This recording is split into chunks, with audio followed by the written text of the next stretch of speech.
2024 లేదా 25లో డిగ్రీ లేదా బీటెక్ చదివారా? సాఫ్ట్‌వేర్ జాబ్ కోసం ఎదురు చూస్తున్నారా? అయితే కోడ్‌జ్ఞాన్ 100 డేస్ కోర్సులో చేరండి. జాబ్ సాధించండి. నమస్కారం మేడం. నమస్తే మా.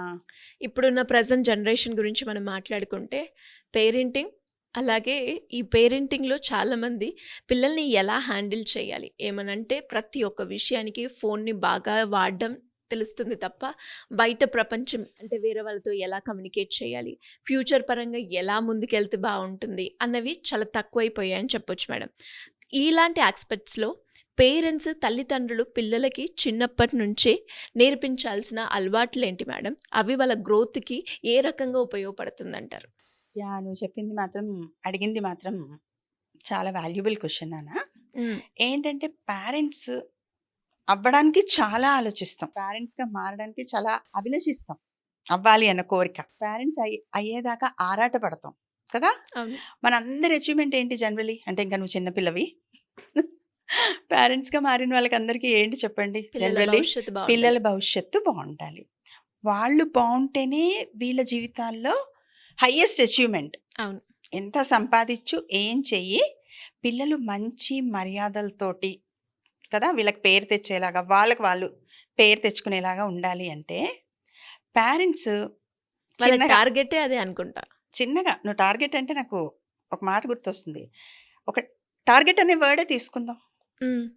వాళ్ళ టార్గెట్ అది. పేరెంట్స్ టార్గెట్ ఏంటి? పిల్లలు భవిష్యత్తు. అభివృద్ధిలోకి రావాలి, పేరు తెచ్చుకోవాలి, తల్లిదండ్రులకి పేరు తేవాలి. హ్మ్. సో ఏం చేయాలి? ట్రై చేయనివ్వాలి. ఫస్ట్ టార్గెట్లో టీ ఈజ్ ఫర్ ట్రై. హ్మ్. ఎందుకు ట్రై చేయనివ్వాలి? ప్రతి పని వాళ్ళు చేసేవన్నీ మనమే చేసేస్తుంటే వాళ్ళకి అసలు చేయడం అనేది చేతొస్తుందా? రాదు. సో మీరు అలారం పెట్టారనుకోండి మార్నింగ్ వాళ్ళకి, వాళ్ళు లేచి వచ్చేలా అలవాటు చేయండి.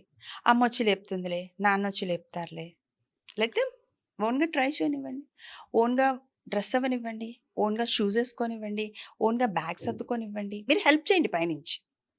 ఓకే. అలాగే ఫుడ్ విషయంలో కూడా ట్రై చేయనివ్వండి. చాలామంది ఇది ఇది తినను అనంగానే సరే ఇంకోటి చేసి పెడతాను అంటారు. చెప్పండి, తింటేనే టేస్ట్ తెలుస్తుంది, టేస్ట్ తెలిస్తేనే నచ్చిందో లేదో తెలుస్తుంది. ముందే ఎందుకు తినకుండా ఉంటున్నావు? Just try. So trial. ఎక్కడికి రాను అంటారు. ఏమో వస్తే ఆ ప్లేస్ నచ్చుతుందేమో, మాటలు నచ్చుతాయేమో, ఏమైనా కొత్త విషయాలు నేర్చుకుంటావేమో. Let them try. తర్వాత టార్గెట్లో ఏ ఎప్రిసియేషన్స్, చిన్న చిన్న ఎప్రిసియేషన్స్. పనులకి చిన్నవి. ఎవరైనా పిల్లలు ఏమైనా చెప్పామనుకోండి, చేయము అన్నారు, నీకు థ్యాంక్స్ చెప్తాను, తెచ్చిపెట్టవా నాకు వాటర్ అంటాం. అంటే చిన్న చిన్న ఎప్రిసియేషన్స్. అలానే మళ్ళీ వాళ్ళని పూర్తిగా ప్రతిదానికి నన్ను పొగుడు అనే లంచాల్లోకి మనం తీసుకెళ్ళిపోకూడదు ఇది కూడా పాయింటే మ్యామ్. కదా. అవును. టాక్సిక్ ఆల్వేస్ ఆల్వేస్ అంటే అక్కడ మళ్ళీ లిమిటేషన్స్ లిమిటేషన్స్ కావాలి. చిన్న చిన్న పొగడ్తలు. అలాగే వాడిని పొగడ్డం కాదు, ఈరోజు వంట బాగుందని వాళ్ళ ఆవిడ్ని పొగడొచ్చు. ఈరోజు బయటకు వెళ్ళొచ్చాం, మీరు డ్రైవ్ చేశారండి చాలా దూరం పాపం, మీరు స్ట్రెయిన్ అయినా మమ్మల్ని బయటకు తీసుకెళ్లారండి అని భార్య భర్తను పొగడొచ్చు. అప్రిసియేషన్స్ టోటల్గా ఫ్యామిలీలో ఒకళ్ళని ఒకళ్ళు అప్రిసియేట్ చేసుకోవడం చూస్తే వాళ్ళు పక్క వాళ్ళకు కూడా ఇవ్వడం నేర్చుకుంటారు దాన్ని. అంతే కదా. ఏదైనా చేశారనుకోండి, చూడండి ఇక్కడ అప్రిసియేషన్లో మీకు ఒక విషయం చెప్తాను. ఎక్కడికైనా వెళ్ళారనుకోండి, స్కూల్స్కి కానీ ఫంక్షన్స్కి కానీ, స్కూల్ ఫంక్షన్స్కి ఎస్పెషల్లీ ఎవరు చప్పట్లు కొడతలేదు తెలుసా. స్టేజ్ మీద ఎవరైనా బాబు మొమెంటో పుచ్చుకుంటుంటే స్టేజ్ కింద వాళ్ళు ఎవరు చప్పట్లు కొట్టట్లేదు. ఈవెన్ పేరెంట్స్ కూడా చెప్పట్లేదు పిల్లలకి చప్పట్లు కొట్టమని. అంటే మనం పక్కవాడికి అప్రిసియేషన్స్ ఇచ్చే స్థితిలో లేము. మరి మనం స్టేజ్ ఎక్కినప్పుడు ఎవరు కొడతారు మనకి చప్పట్లు? మరి అది నేర్పాలా వద్దా? ఖచ్చితంగా కదా. అప్రిసియేషన్ సో ఇవ్వాలి. ఆర్ హ్మ్. రీడింగ్. చదవండి, చదివించండి. మీరు అందుబాటులో ఏవి పెడితే, మీరు మొబైల్ పెట్టారనుకోండి, మొబైల్ ఇచ్చారనుకోండి, టీవీ ఆన్ చేశారనుకోండి, అదే చూస్తుంటారు. మీరు అదే అక్కడ 10 పుస్తకాలు పెట్టారనుకోండి, ఒక గంట టీవీ ఆన్ చేయలేదు, ఫోన్ పక్కకు పెట్టేశారు, ఏం చేయాలో తోచదు వాడికి. పుస్తకం తీస్తాడు, చూస్తాడు, బొమ్మల వంక చూస్తాడు. ఏవి అందిస్తే అవి వాళ్ళకి అలవాటు అవుతాయి నాన్న. సో బుక్స్ ఎదురుకుండా పెట్టండి, మీరు చదవండి, వాళ్ళతో చదివించండి. ఎప్పుడూ కూడా చదివిన వాళ్ళు రచయిత్రులు అవ్వచ్చు, క్రియేటివ్ థాట్స్తో రావచ్చు, స్టోరీ టెల్లర్స్గా మారచ్చు. రేపు ఎస్సేస్ రాసేటప్పుడు ఆ వొకాబులరీ, ఆ వర్డింగ్స్ యూస్ అవ్వచ్చు. చాలా ప్రయోజనం ఉంటుంది. ఫస్ట్ మళ్ళీ రీడింగ్ మనమే అలవాటు చేయాలి. ఓకే, టార్గెట్లో TAR, G గివింగ్, ఇవ్వడం. Sharing is caring. ఇవ్వండి. మనం అనుకుంటాం మనమే తినేయాలి, మనమే వండుకోవాలి, మనమే దాచుకోవాలి. సో ఇవ్వండి, ఇస్తేనే వస్తుందని తెలియచేయండి. పాత రోజుల్లో మీకు గుర్తుంటే ఏ పచ్చడి చేసుకున్నా ఏం చేసుకున్నా పక్కింటి వాళ్ళకి ఇచ్చేవాళ్ళం. ఈ అపార్ట్మెంట్ కల్చర్ అవి వచ్చిన తర్వాత ఏమీ లేవు కదా. ఎవరి తలుపు వాళ్ళు వేసుకోవడం, వాళ్ళ తలుపు తీస్తే ఎదురుకుండా కనపడతారేమో అని చెప్పి ఇలా అయిపోయాం మనం. కానీ ఏదైనా ఇవ్వడం, కొంచెం ఎప్పుడన్నా ఓ సాటర్డేసో ఎప్పుడో 4 కప్ కేక్స్ లాంటివి చేసి అరే ఫ్రెండ్స్తో షేర్ చేసుకోరా. సో వీడు తీసుకెళ్ళాడని వేరే పిల్లలు కూడా తీసుకొచ్చే ఛాన్స్ ఉంటుంది. ఒకరికొకళ్ళు దే లెర్న్ దట్ గివింగ్. ఇంకొంచెం ఎక్కువ పెట్టివ్వండి బాక్స్లో, ఎవరైనా టేస్ట్ చేస్తే ఇవ్వరా అని చెప్పండి. నువ్వే తినేసేయి, నువ్వెవరికి పెట్టకు. ఇవి ఏం చేస్తాడు వాడు, ఇవాళ నువ్వెవరికి పెట్టకు అంటే రేపు మనకు కూడా పెట్టాడు వాడు. అంతే కదా, వాడికి ఒక్కడికే తినడం అలవాటు అవుతుంది. అవును. So giving. ఎక్సర్సైజ్, ఈ ఫర్ ఎక్సర్సైజ్. ఎక్సర్సైజ్ ఇప్పుడు మనం చూడండి చాలా వరకు ఆడుకోవడానికి రాగానే పుస్తకాలు తీ, రాగానే ట్యూషన్కి వెళ్ళిపో, రాగానే చదివేసేయి. సో ఒక్కొక్క పిల్లలు రాగానే చదివేసుకుంటారు, ఒక్కొక్క పిల్లలకి ఆడుకోవాలని ఉంటుంది. ద నీడ్, ఆ బాడీ స్ట్రెయిన్ అవుతేనే. అందులో కొంచెం పెద్ద స్కూల్స్, గ్రౌండ్ ఉన్న స్కూల్స్ అయితే పర్వాలేదు. చిన్న చిన్న స్కూల్స్లో చదివే పిల్లలకి మూమెంట్కి కూడా ఉండదు వాళ్ళకి. సో అలాంటి పిల్లలకి కొంచెం ఆడుకోవడానికి, కాలు చేయి కదపడానికి కాసేపు, లేదు మీకు ఎవ్వరు ఆడుకోవడానికి లేరు, మీరు కిందకి దిగండి వాడితో కలిసి 4 రౌండ్లు వాడు పరిగెడితే మీరు అక్కడ నుంచోండి. లెట్ దెమ్ బాడీ ఎగ్జాస్ట్ అవ్వనివ్వండి. ఎక్సర్సైజ్ అయితే వాడి బాడీ బలంగా తయారవుతుంది, మనసుకి ఉత్సాహం వస్తుంది, స్వెట్ అవుతారు, వాళ్ళలో టాక్సిక్ ఇవన్నీ రిలీజ్ అవుతాయి.